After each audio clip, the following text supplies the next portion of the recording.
Hello বন্ধুরা, দেখো তোমরা বাড়িতে ঘুগনি আলু মটর দিয়ে বানিয়ে খেয়েছো। আমি সবসময় বেশিরভাগ টাইম আলু মটর তার সাথে চিকেন কিমা দিয়ে বানাই। এটা হচ্ছে চিকেন কিমা। এটাকে আমি ভালো করে কষিয়ে নিয়েছি, ঠিক আছে।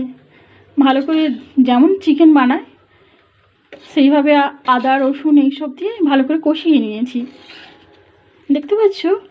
এইবার এর মধ্যে আমি মটরটা দিয়ে দেব, আলু মটরটা দিয়ে দিলাম। দেখো বন্ধুরা, এইভাবে আমি বাড়িতে